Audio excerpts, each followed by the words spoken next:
All right, cool. So now, too loud. Bring it down. All right, so back again to talk about Apparatus of Capture, so the 13th Plateau and A Thousand Plateaus, to kind of continue the discussion I had with Curtis about it. And I'll give a little very, very, very brief recap as to what we discussed the last time, but that can be found on this channel. I'm sure that YouTube will give the algorithm will figure out a way to recommend it, but if not, you know how to get there. But before I give this kind of recap or we get into it, Curtis, what do you do? What's your shtick? Well, I'm a doctoral candidate at Western University, study for theory and criticism, Center for the Study of that. I work on Deleuze and Wittgenstein on the notion of sense, concept they both use in their philosophies. But I sideline as a sort of avid fanboy of A Thousand Plateaus and of this chapter in particular, as well as being interested in notions of rationality and realism in recent continental philosophy. Right. Anything else? Is that that's it? That's it. That's your thing? That's all. Is that all? Is that all? Totally fair.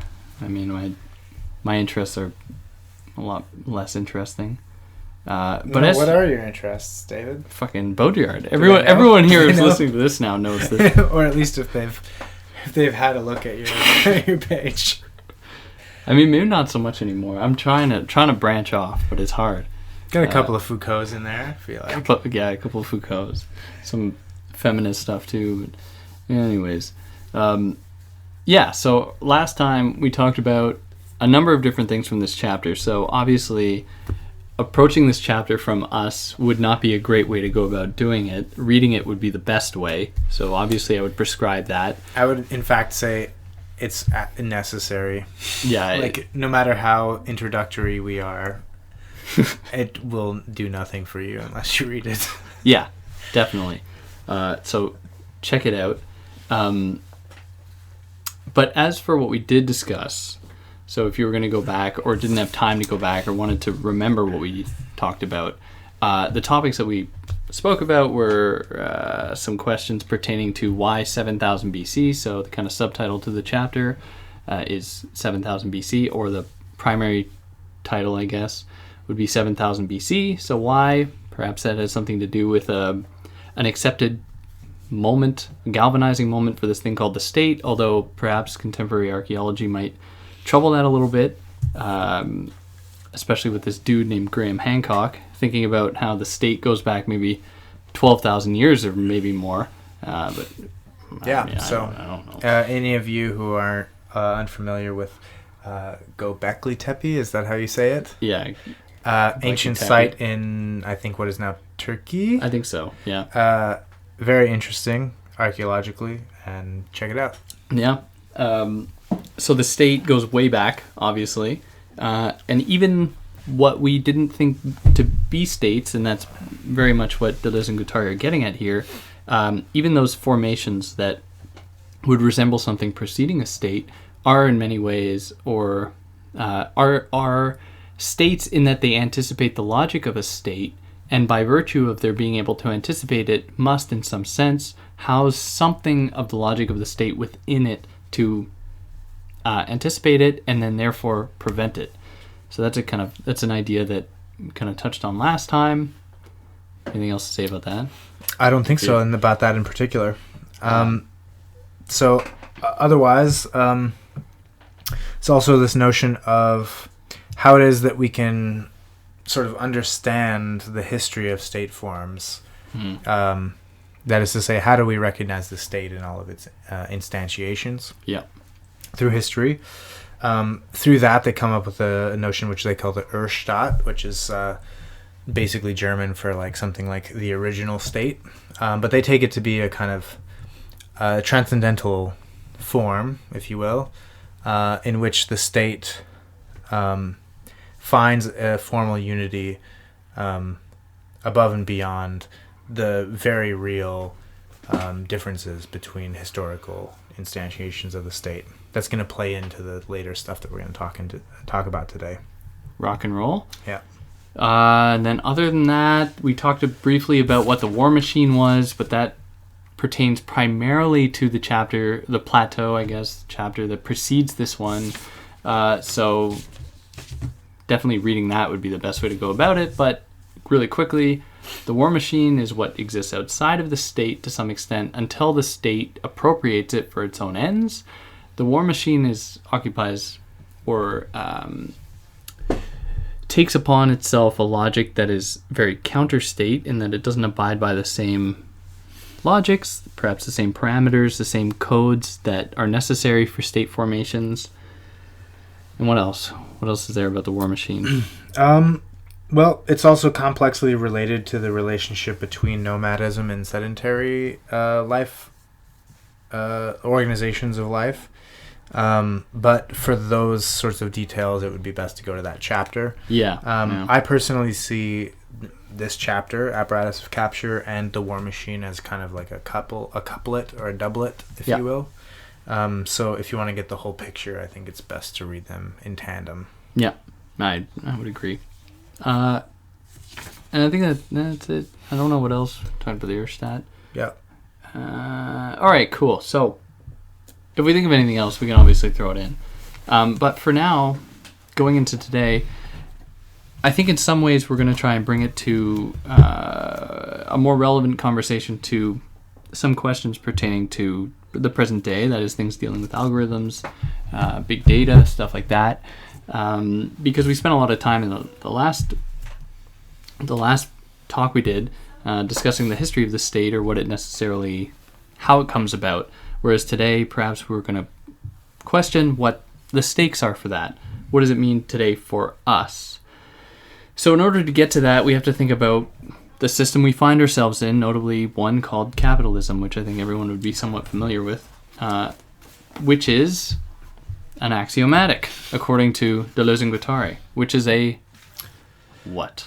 Well, that's a complicated question, but basically what Deleuze and Guattari want to say here in this chapter is that so far they've analyzed three sort of constituent state formations in relation to the economic systems which they depend upon. So we saw in the case of the archaic empire the sort of like the relationship between its overcoding of traditional non-state ritual, which produces its law, that comes in by virtue of two different powers, which we won't get into here. But that ability to overcode comes from a complex relation between both non-state actors and also the incorporation of agricultural surplus into the state form. Right. As we've seen, or at least at one point mentioned, Deleuze and Guattari want to problematize the linear relationship that we generally suppose in that story about the relationship between agricultural surplus and the origins of the state. But nevertheless, the archaic state in its most canonical form does rely on agricultural surplus. So that's one thing. Then we see that surplus becoming a stock for different and varied forms of states. So anything from the Hellenistic city-state to sort of larger and more connected forms of state activity in the case of feudalism or maybe evolved empires rather than the archaic empire. So like things like the Ottoman Empire, for example, would have fit into that. So that would be the second form of the state. So they want to show how the form of organization changes between these as well. It goes from overcoding these sort of like more traditional ritual-based practices from non-state or pre-state actors to one in which the law functions, or the organization of the state functions by virtue of what they want to call topical conjugation. What that means is that the contract or the compact becomes the primordial form of social interaction with regard to the regulation of both economic and political actors in the state. So here we have, for example, the great medievalism of the state, if you will. So all these notions of loyalty or fealty to something would come in at this point, because they represent a personal bond that you have, say, between serf and aristocrat or whatever. Then there's this third form that comes along, and it has complex interactions with the former forms, but that would constitute the modern nation state. And here we see both the form of the archaic state in its overcoating, which is always already public in its function, with the private functions developed in those second form states, like the feudal states, absolute monarchy, and so on, and their interactions. We see those converge upon what they want to call a general conjugation of flows. And this is made possible by the axiomatic of capitalism for them. So what that means is that the nature of the relationship between flows, which for them flows include flows of population, flows of good, flows of services, and a few other things beside. There are certain of those that are more important than others. But basically, they represent the energetic substrate of a society. So labor is an extremely important one in the modern era, obviously. And that's because it becomes the abstracted means of value by which the general relation of production, which we call capital, can sort of envelop and extract surplus from. And this becomes true of literally everyone. And that's why it's a general conjugation for them. It becomes true of commodities, it becomes true of individuals, and it, in principle, excludes no one. Whereas, for example, traditional state religion in an archaic empire would only extend, even though it was cosmically absolute within its own semiotic regime, would only extend as far as the boundaries of the state. Okay, so that's a number of good points and things to really cling on to. So when we're dealing with capital and how you just described it, there is what they don't call a law of equivalence, but there is this kind of congruency occurring in that things are made equal under the banner or because of capital or because of the flows of money. Because if you can have things be exchanged for money, then that's a lot easier than exchanging berries for axes or whatever the example it is they give. Right. Seeds for axes, I believe. Mm-hmm. So this process undergoes like a triple. There's a triple process from rent to profit to taxation that work in to some extent to arrive or to kind of ameliorate or catalyze this possibility for this law of equivalence to come about that would essentially be a breeding ground for the way that we understand capitalism today. I think, at least if I'm understanding it right. So do you have anything to add to that? Because I think... No, I think that's a good... that's part of what we talked about last time, but it's good to connect it back up to our themes for today. So that was good. Right. So now all these things are necessary, and these three different poles, and I use the term poles just, for the sake of simplicity, but you have between rent and profit and taxation, they form, in a sense, what they call the mega machine, mm-hmm. which is, in a sense, the kind of apotheosis of this thing called the state that, confronts well, we'll confront capitalism, and that's something we'll get into. What is that relationship between capital and the state? But what is exactly for you?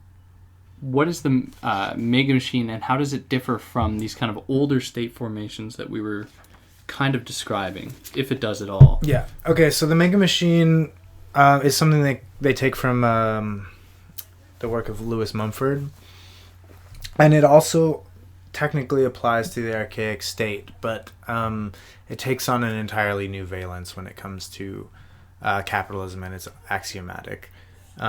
Because, and I'll try to explain what the differences are, but basically the two regimes that pre-exist capitalism with regard to the state function in slightly different ways, and it's through capitalism that they become complementary, whereas before they were opposed.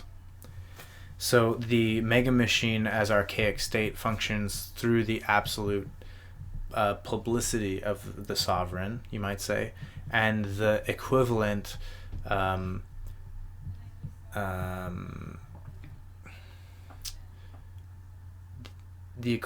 collectivity of its population. So what that means is that I'm trying to describe something that they will later call the machinic enslavement. But basically what it means is that there is no such thing as a private individual in the archaic state.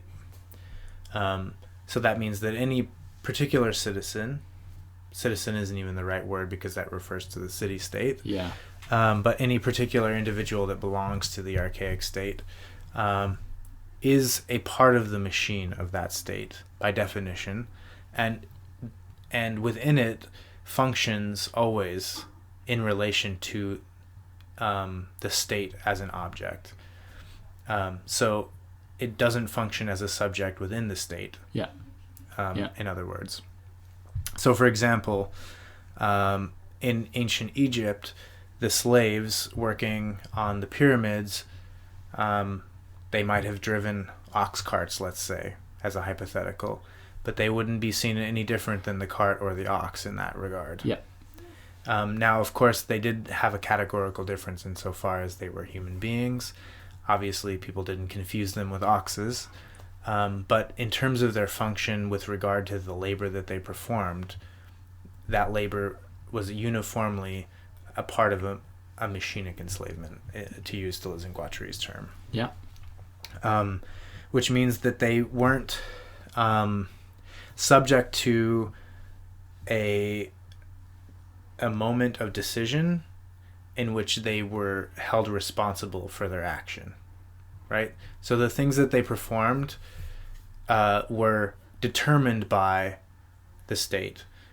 Now, a naive interpretation would say, like, okay, well, there's a pharaoh or a despot or whatever, and they're the one that's the subject. And Deleuze and Guattari will say, no, they're every bit as much a part of the machine as the slave. Yeah. Right? Yeah. They have no more subjective right to renounce the throne or to not take up their position, whatever that position is. So even though the positions are differentiated, nobody has a choice. We could put it that way. Right. With the second form, we see something different happening, where whether or not it's coerced, obviously we could argue that it's not voluntary, but in these other forms, the subject emerges by virtue of the structure of obligation that surrounds the interactions in the state. So this is why you see, for example, in medieval Europe, the emergence of the merchant class, right? Because they have a certain level of autonomy that the state actors, say the slaves in an archaic empire, simply don't have. But Deleuze and Guattari are interested in the way that this becomes symptomatic of the organization of the state as a whole. So that the bond in this case becomes personal, and it means that you're held responsible.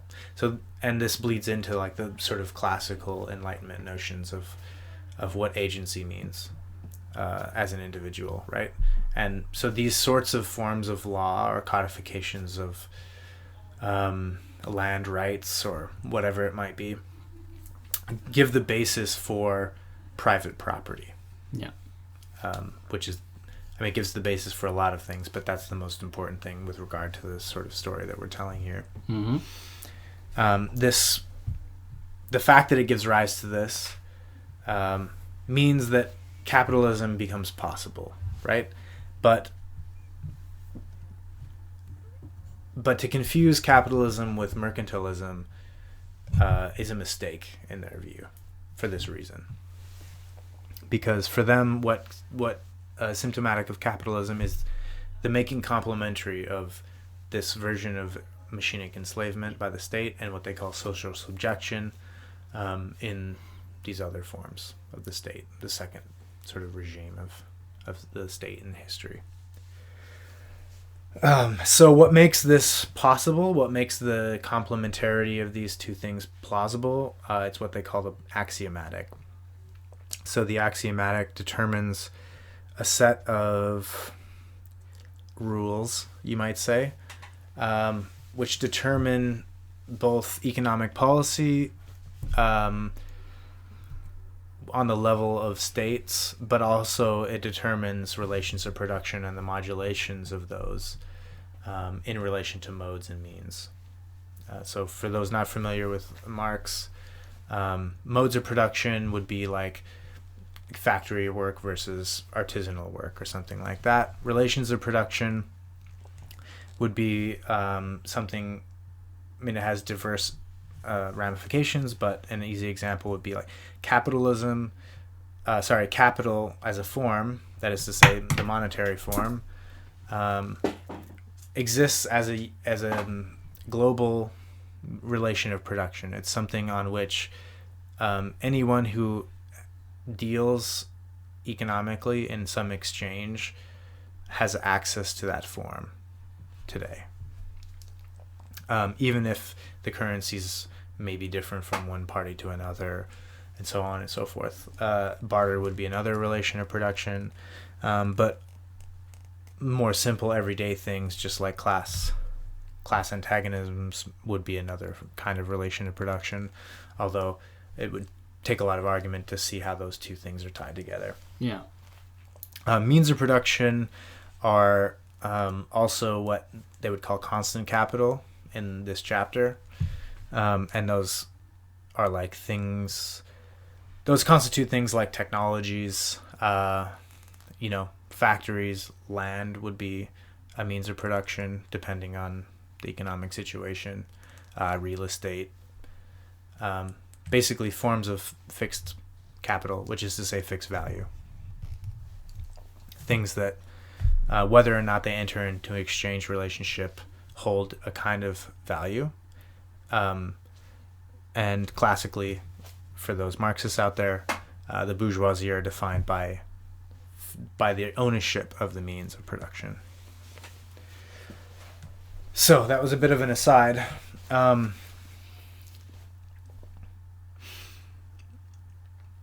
I think you give us something good about this discussion about machinic enslavement, where it seems as though at this point, like you gave us the example of the slaves, where they might not differ in the eyes of who, I don't know, who's the one looking at them, making this decision, right. But let's say to anyone else, they might not differ from the ox or the cattle, or the carriage, or whatever, the wagon.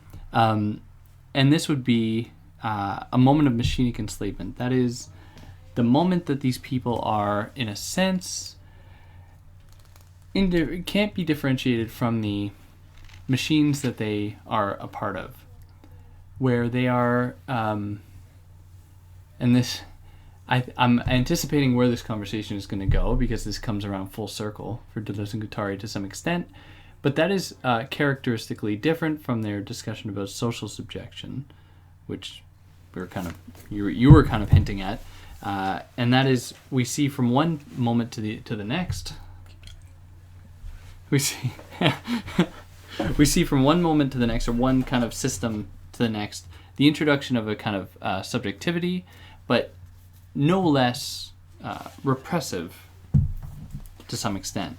But this subjectivity does not end there, where it's not just a steady move from machinic enslavement to social subjection. Because, as they make quite clear, enough social subjection actually propels people back into a degree of machinic enslavement, where they almost disappear once again into flows. Yeah. Into what we might get to, data, maybe, algorithms. We will get to that. I do want to say one thing about the axiomatic before we continue, because I think it's important.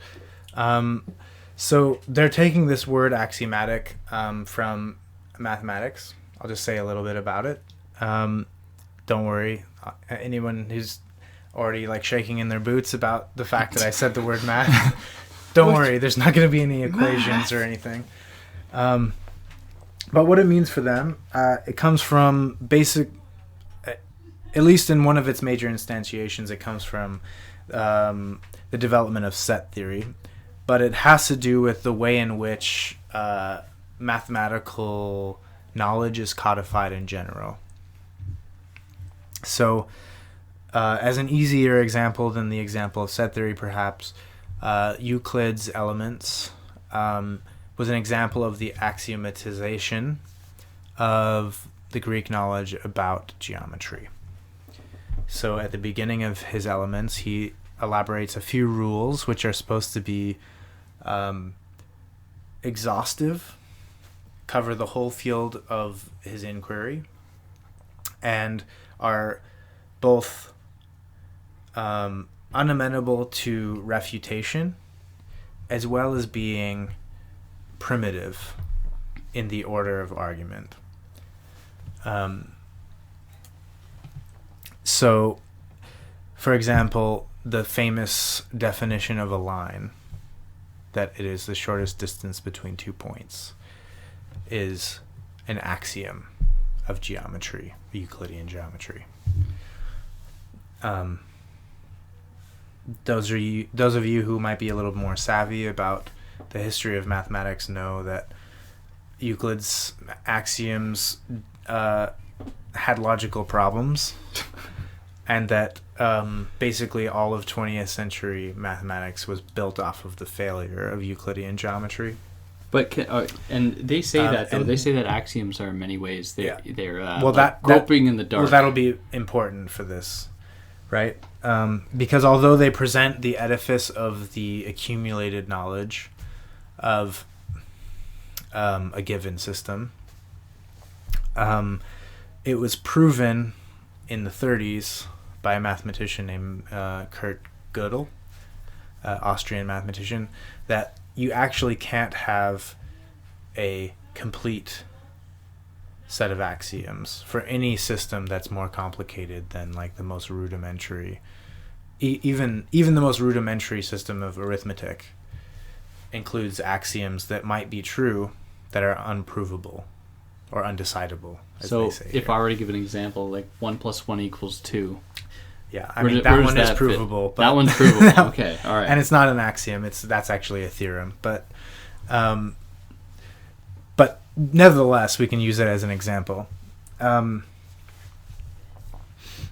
So things like that, things as simple as a line is the shortest distance between 2 points. It very well may be true, but there's no systematic way. There might be no systematic way to show that, in fact, that is true of every possible case in which 2 points exist. So, the way in which Euclid defined parallel lines, for example, is one such axiom that seemed obviously true. It's just the point at which two lines never converge. Later in the 19th century and in the 20th centuries, a whole lot of work was done to show just how false that was. Right. Yeah. So there is always this case, there's always this lingering doubt that especially given the results of mathematicians like Gilles, who showed that you can't have a system of axioms of any complexity, basically, that is both provable and true or complete.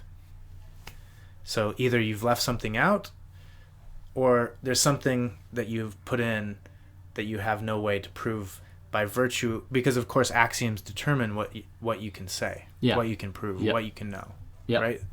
So this lack of fundamental self-reflexivity, that you can't shore everything up, is part of the axiomatic itself. That becomes very important for the function of capitalism. But needless to say, by analogy, their version means that the axiomatic is sort of the minimal structure that capitalism can provide to economic exchange in order to shore up local. I was thinking about this earlier. It's sort of like the axiomatic provides topical law and global lawlessness.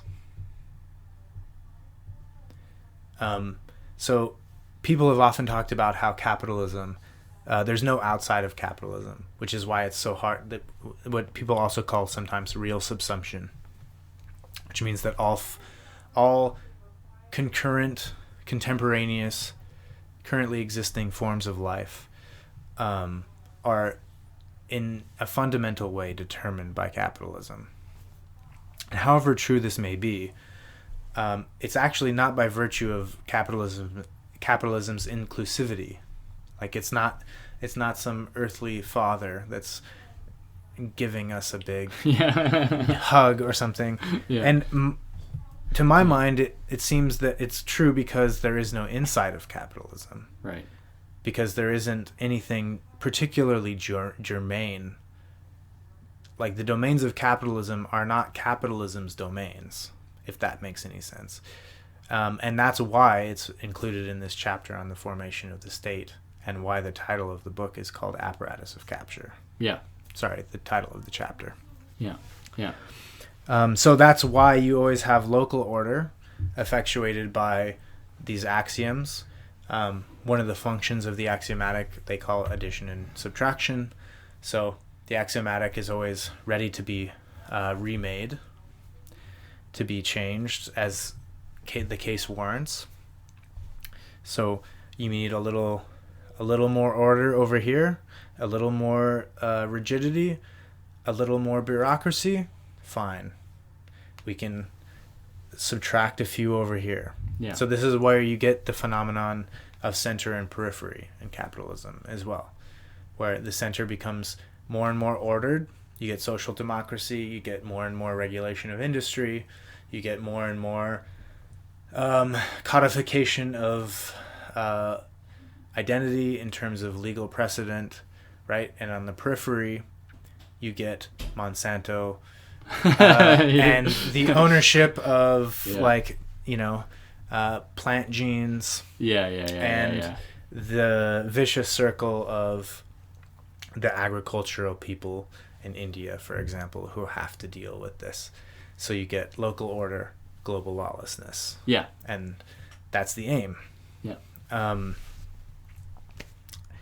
So with that said, we can see how this allows these two things to come together. This machinic enslavement, which treats everything as a part, as well as this function of social subjection, by which you're made responsible for the things that you choose, for the contracts that you engage in, and so on. So I think big data is a perfect example of this, and the way in which, for example, social media technologies have really struck an incredible blend of these two things in the first world. So we can see social subjection in these technologies everywhere, or with apps or any of these other related technologies for data mining and all of this. So of course, you're totally responsible. Who could deny it? Like, every time you buy an app, like, they give you terms of service, and they tell you they're updating their privacy policy, and you click the button and you say okay. So how could you not be responsible? At the same time, you're treated by the virtue of these interfaces as a client, but in fact you're not the client, you're the product. Yeah. Right? And as a product, you are just a part of the machine. They don't care about you. They're not interested in you. You don't have any power. You don't even have any purchasing power because you're not buying anything. Yeah. They're interested in you as a source of information. And so we see the way in which these topical forms of law get used for a general form of machinic enslavement, right? In which, of course, you agreed to it. Like, who could say you're not responsible? Every liberal legal precedent in the world is on the side of the companies for exactly those same reasons. In the same way that every worker is responsible for the wages that they earn. Yeah. Because they fucking agreed to do this work, right? In a way that the serf did not, right? Or in a way that the slave in ancient Egypt building pyramids obviously did not. Mm-hmm. Yeah. And at the same time, it's obviously not voluntary. Yeah. So there's an interesting parallel there as well. But of course, what they're doing, they're using you as a source of information. And then they use that information and they sell it to companies like Google or whoever, or Google's taking it and selling it to someone else, or Facebook. And then they use that to advertise things to you. And then, of course, the machinic enslavement redoubles back on the social subjection. And there, the argument they would make is, well, we're just giving you the things that you already want. Yeah. We knew before you even fucking wanted it. But of course, they're not idiots. Like, they know that these things they're vectorized. Yeah. They have directions to them. And so then they can always make a way to say, okay, we're just giving you what you want, but like, you probably want the 15-cent thing and not the 10-cent thing. Yeah. And you go, yeah, of course. Yeah, the 15-cent thing, it's only 5 cents. Yeah. Right? Again, you're socially subjected to that. Yeah. That was your choice. No one could deny it. But you accumulate enough of those things together, and then the whole backlog of things that set the precedent for what it is that you want was determined by the company that was collecting data on you. Yeah. Right? So then the machinic enslavement redoubles, right? So you chose everything every step of the way, but the choices you were given were determined in advance by something that was also socially subjected to you. And then the prehistory, the things that make you genuinely interested in this or that thing, was also determined, right? So at the same time, you had no choice. You had a choice at every step of the way. And still, the difference between it being voluntary or being forced, to put it in their language, is a nullity. Yeah. Right? And so that is really the genius of capitalism in a nutshell. And labor is just the most general and first instantiation of this problem. Mm-hmm. And Marx already saw this, in fact, where he calls out, I think in the German ideology, certain sort of values that all of us would probably still hold on to. Things like equality, for example. And he will show how through a few different pretty obvious and transparent translations, how the function of equality as a value in a society has the direct correlate of you being, as a worker, substitutable, right? So it's convenient for you to believe in equality if the factory owner wants to be able to hire and fire you at any given moment and replace you with someone else. Yeah, you're expendable at that point. And of course that comes with the whole function of de-skilling in an industrial economy and all the rest of it. You can, if you start to think about it part by part, it becomes very widespread very quickly. Mm-hmm. So, okay, I will ask this. When you give the example of Google or any other kind of like search engine or social media is demonstrating this kind of cycle of machinic enslavement and social subjection, that's all well and good, and it really hammers the issue home. I guess this is a little bit of a two-part question. How does, or when Deleuze and Guattari were writing this, they were kind of writing this at the genesis of what we now know as like Reagan or Thatcherism, kind of neoliberal doctrine. Yeah, let's which say I think origin of neoliberalism. Like within the decade that was kind of, because this was 81, I think. 81? Yeah. So within about 10 years of that, we saw this thing emerging, right? So what is different? I mean, you weren't alive at that time. I wasn't alive at that time. I wasn't. 1980, actually. 1980. Mm-hmm. What was different then between, what we would have seen then, right, and this example now? Because it seems like, yeah, it's a nice, like, it's convenient, but I'm wondering. It is. Well, I mean, honestly, I think, obviously, I'm partial, but I still think their political analyses, or their political economic analyses, I should say, are about the general goings on.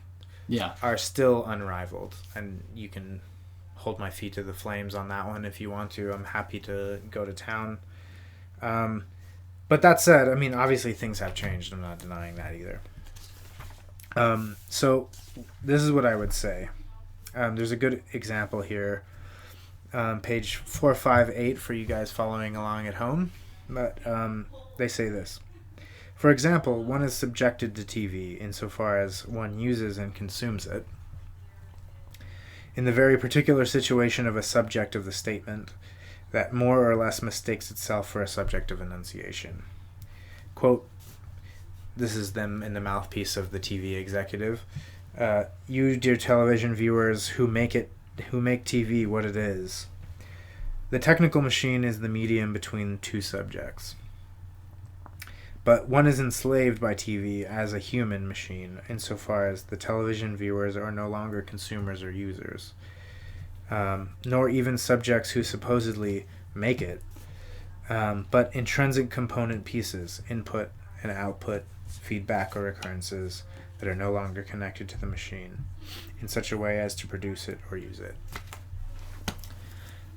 So while that is certainly, in my view, true, and it's true by virtue of the social setup of the TV as a broadcast medium, it's infinitely more true of the supposedly interactive technologies that we all use every day now, right? So TV is sort of like the pale imitation of this phenomenon by comparison to things like social media. Yeah. So I would say the difference, there are genuine qualitative differences, but they happen by virtue of differences in the intensification of the already existing formal structure. So how could that relate then to the general logic of capitalism? Because Marx has these fundamental tenets about how to define capitalism, right? And I don't remember them off the top of my head, but it's kind of like it has to rely on real human labor. Mm-hmm. There has to be the drive for profit, stuff like that. Yep. So what is it that Deleuze and Guattari are describing that isn't just like a rehashing of Marx? Mm-hmm. Like, what is it that's I don't know what I think I know what you're saying. Alcove, right. That. So they have, first of all, it's obvious that they have a great respect for Marx, but but secondly, they're realizing that human labor was not the transcendental site of value that perhaps Marx thought it was, and that this is when they talk about the relationship between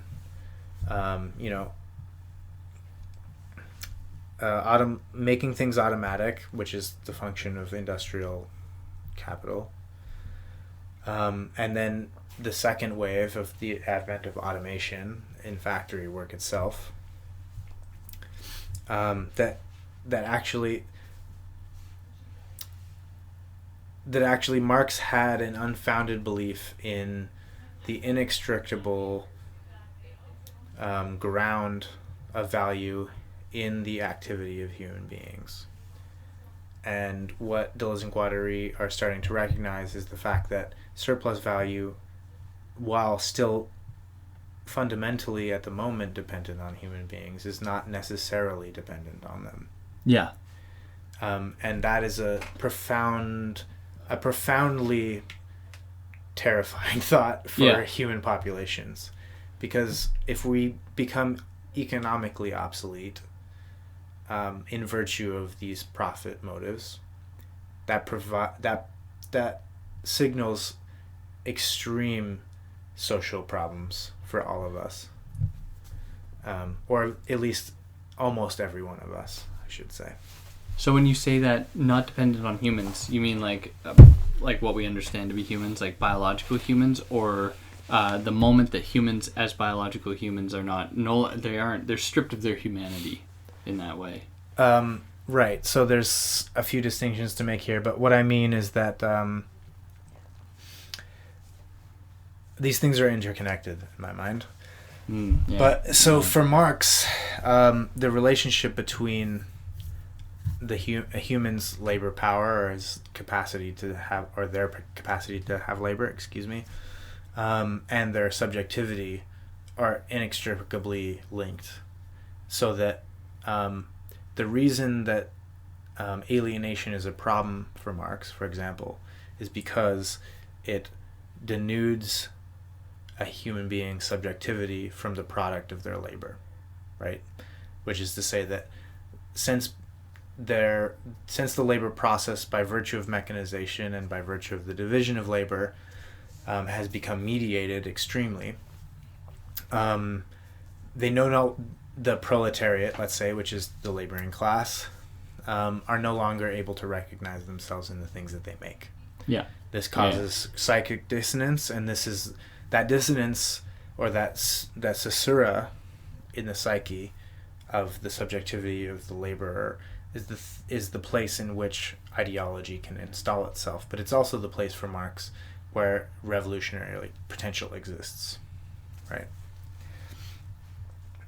What Deleuze and Guattari are aiming at in a few passages is the idea that whether or not your labor is alienated,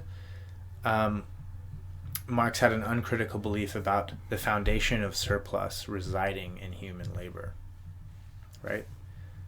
And they're showing that by virtue of certain of these processes, which is to say the move from less and less variable capital to more and more constant capital,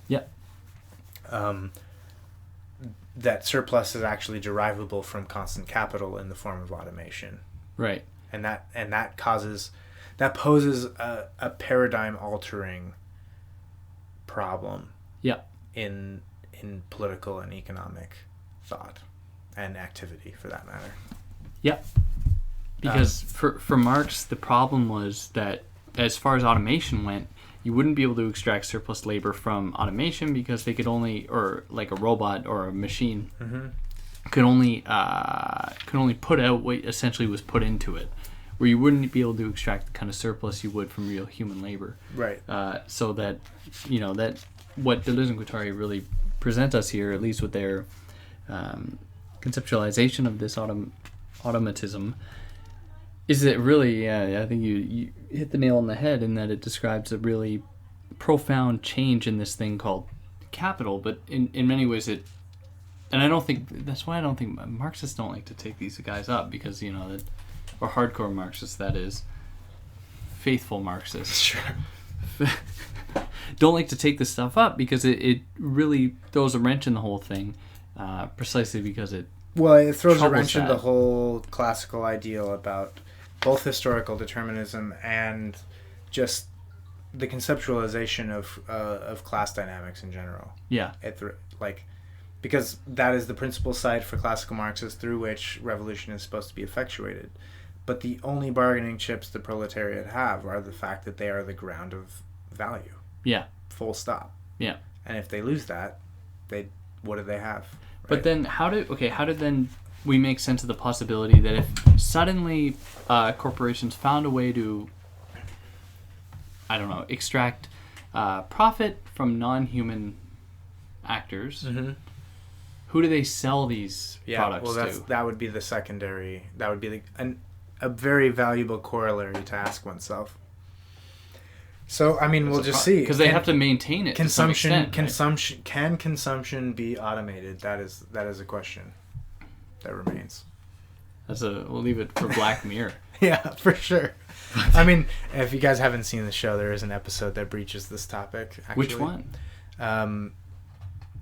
Maybe it's not Black. I think it's Black Mirror. There's a post-apocalyptic one where these automated factories decide that the human actors, because they have taken issue with the way in which the automated factories are running, because they're only driven by basically blind profit motive. They don't even know that it's profit motive, and so they're overproducing. They're causing like ecological catastrophe, right? But as soon as the humans object, even though they're ostensibly servicing the humans, as soon as the humans object, it gets in the way of the overproduction, which is the motor of their blind profit motive. So they invent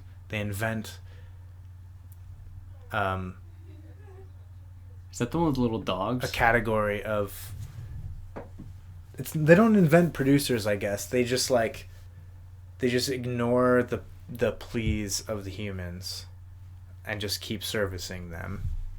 I don't remember that one. So this whole other underground sort of like humanist revolt happens. It's an interesting watch. I mean, it's theoretically flawed, but I mean, we can't blame it too much, right? Netflix show at this point now. Anyhow, so I'll just give you one little piece here on the subject. So this is 458. In the organic composition of capital, variable capital defines a regime of subjection of the worker, which we already talked about. And that's the regime of human surplus value. The principal framework of which is the business of the factory. Of the business or the factory, excuse me. But with automation comes a progressive increase in the proportion of constant capital, something I basically mentioned. We then see a new kind of enslavement. At the same time, the work regime changes, surplus value becomes machinic, and the framework expands to all of society. So that's another thing that we failed to mention, but has become the subject of a huge amount of work, is how the strict relations of production that you might have once found in the factory or the office or whatever have become completely diffuse, right? In terms of, because of course, manufacturing companies or IT companies or whatever, they're all interested in exactly the same thing. They don't care about the thing that they're doing. They care about the thing that they're getting. And insofar as they can modulate whatever it is that they're doing to get more of what they care about getting, namely money in the form of profit by virtue of the structure of capitalism, then that means that the whole content of production is up for grabs, right? So we don't need to be focusing on the real economy because financialization is more lucrative, right? And if making money is what the economic substrate is what drives the economic substrate, then the real economy only matters insofar as it can become profitable. It doesn't matter if it provides cheaper goods and services to human beings who need them, for example, right? Yeah. And so we see this diffusion of production, especially in the first world, in the form of intellectual labor, effective labor, and in the form of things like Facebook, where people are providing content for free because they think that they're getting or YouTube. They think they're getting a service for nothing, but they're actually providing one. Right. Yeah. And yeah, because if you aren't paying for something, then you are, in many ways, you become the commodity.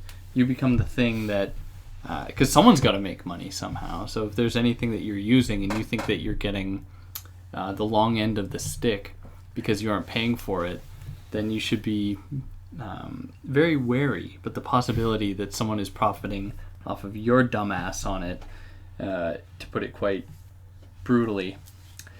But in the last few lines of the chapter, mm-hmm. they give us some hope. At least that's how I read it. They do. Yeah. So, I mean, I think there's some really good stuff in the section on minorities as well, but we can skip over that because it's pretty complicated and we haven't talked about it at all. But give us your hope, David. Well, I'm just putting it out there. I mean, we don't have to follow it like chronologically. I mean, we could bounce around a bit, but it seemed as though they were saying that this becoming possibility, the possibility of becoming, at least in relation to these various technologies like radio, for instance, where they say becoming radio or something, as this kind of emancipatory potential, or as they put it. So some people invoke the high technology of the world system of enslavement, but even and especially this machinic enslavement abounds in undecidable propositions and movements that, far from belonging to a domain of knowledge reserved for sworn specialists, provides so many weapons for the becoming of everybody and everything, becoming radio, becoming electronic, becoming molecular. Every struggle is a function of all the undecidable propositions and constructs or evolutionary connections in opposition to the conjunctions of the axiomatic. So do we get a sense there, and this is what I'm curious about, do we get a sense there that they are hopeful about the various opportunities offered by this system or this current setup? Yeah, I mean, that's up to your reading, I suppose. I mean, I think what's undeniable is that they see that there are potentials. And by virtue of the fact that the axiomatic is never complete. Yeah. Is never fully provable. This always leaves that caesura, right? For example, the caesura that alienation left for Marx. That for them, that would be a vector of revolution in Marx's time, and he was right to call it that, right? He was right to see that class relations in their own space, in that circumstance, had absolute revolutionary potential, right? And I don't think he's wrong. I don't think they're wrong to say that there are, especially from the standpoint of 1980, to say that there were revolutionary potentials in broadcast media, for example. I think it's increasingly harder and harder to say that today, to see the internet as a site of liberatory potential. Yeah, especially in the way that you've just described it. Like there was when they were thinking about it back in the day, 50 years ago, and I guess it would be 50 years ago. Maybe we could attach to these various objects this kind of potential, but it still begs the question as to for whom this would, be possible for. Where I think of various different possibilities offered to different people, and that really opens up a bigger question about minorities that you alluded to briefly. Yeah. Where minorities serve a kind of set purpose in this system, or the existence of minorities, just as the existence of the third world that they touch upon, it serves a purpose. Where I think there'd be a tendency by some to see various zones as existing outside of the system, or being like a kind of zone of possibility. And I think that that's taken up by some, even people who want to get away from it all or free themselves. Whereas for Deleuze and Guattari, that's not quite the case. At least that's how I understand it. Yeah. In many ways, these zones serve the purpose of reinforcing the system in some capacity or another. Yeah, they certainly. I mean, so I should say that they make a careful distinction between minorities as they relate to majorities and what they call minoritization or the minor in different places in the text. And these things intersect in complicated ways, but suffice it to say that minorities in the pejorative sense are defined in relation to the nameless majority, which is, of course, I think they call it the, basically the straight white male, but they would add to that adult and maybe like in their own time over 35. Right, the worker too. Worker over 35. Mm-hmm. And of course, they didn't know anything about things that we've learned with regard to like cisgenderism or heteronormativity, but that would also, you could add that to the pile, obviously, as well. Yeah. So there's a function of minority that serves the purpose of the majority, and it serves that purpose by reacting in virtue of that majority and being defined in relation to that majority. There's this other process of minoritization in which it no longer takes on a quantitative function that has a qualitative valence.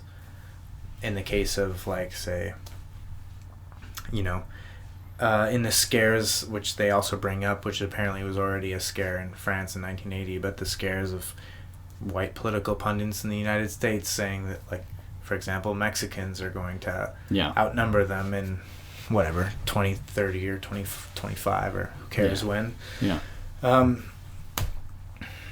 What's more interesting for them is the way in which these things become defined precisely not in relation to the majority. And that's what makes them minor. Yeah. And this, for them, has very real liberatory potential, not the least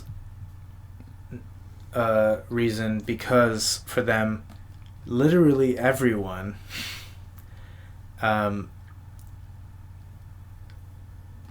has the potential to view themselves in this way and to collectively organize themselves in this way. So so they ask the question, like, well, who fits into the sort of like form of the majority? And their answer is no one really. Of course, there are people who benefit from it and people who obviously do not benefit from it. But the case that they're trying to make, if I could go back to the text for a minute. Oh, for sure. Because I'll fill in a blank there. Well, not a blank, but something that you touched on, that being a minority has nothing at all to do with numbers. Right. So one of the things they say is that they're, and I think they touch upon it, that, white people fear becoming the minority, like numbers wise, percentage wise in their population. And this is something I certainly see various places on the internet, where they say like that there's no correlate between a group occupying the numerical minority and their minority status. Like, right. There's no connection. Because we could absolutely imagine, for example, in the States, the Mexican population outweighing the white population, which, of course, even the idea of a white population is a total abstraction that people have bought into very hugely. Yeah. But, before they were in the United States, there was no white population. There was like a bunch of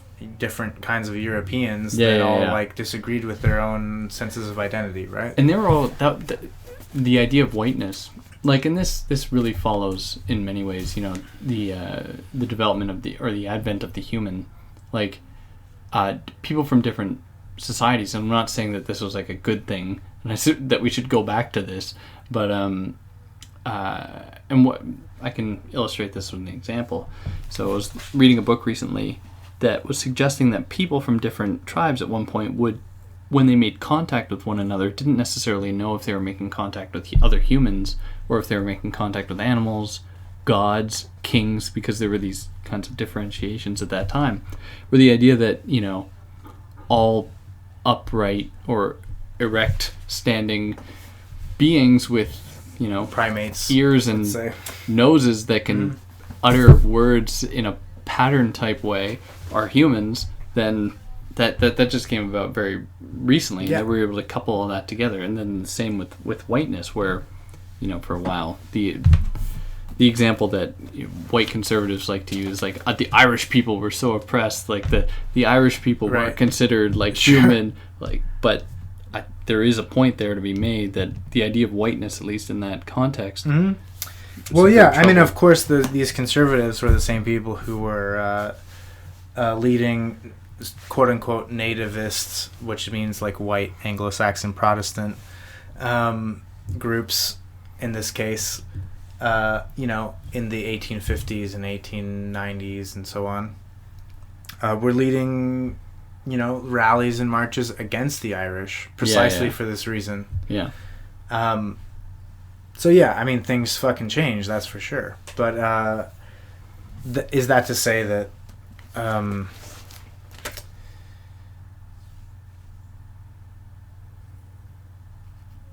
So what Deleuze and Guattari are getting at here isn't that, like, you know, oh, everyone's had their day of oppression and, like, then so therefore everything's equal. Obviously, not at all. Because what they want to say, in fact, is that the function of the majority, and this comes from other plateaus, but the function of the majority, or what they would probably also call Western racism, as opposed to, say, the othering of non-Western peoples in certain circumstances, is the function of inclusivity, actually. And that's why you get things in the States and in Canada, like in the States you get the melting pot, and in Canada you get multiculturalism or whatever, right? Where it's like...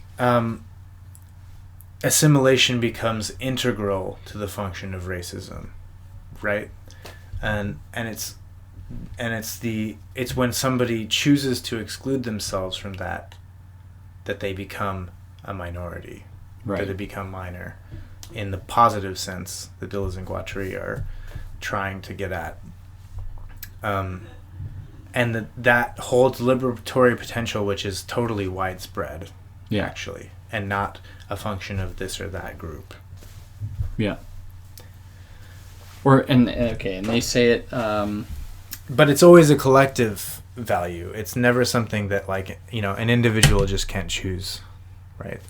It's not about choice, even, you might say. So their task, or their project, at least for them, that the liberatory project, or the kind of resistive one associated with this idea of being minoritarian or becoming minoritarian, is the process by which a group or a person becomes non-denumerable. They don't fit into the calculated under the auspices of a certain, like, freedom, right? So the freedom of multiculturalism and the freedom offered by Canada is really a fantastic example about that, or for that. Really seeing, you know, beneath the veneer of that, because of course, so-called open. Because of course, that open structure is, I mean, it can't possibly live up to its promise. Yeah. So of course it says, oh yeah, like, for example, for Indigenous people, we would love for you to celebrate your cultural heritage. Yeah. Which, I mean, aside from the pathological, like, who would want to negate that idea? But of course, celebrating your cultural heritage in Canada does not mean having a separate economic system. It does not mean being truly sovereign. Yeah. It does not mean a whole host of things which would be presupposed in a pre-colonial form of life, for example. Yeah.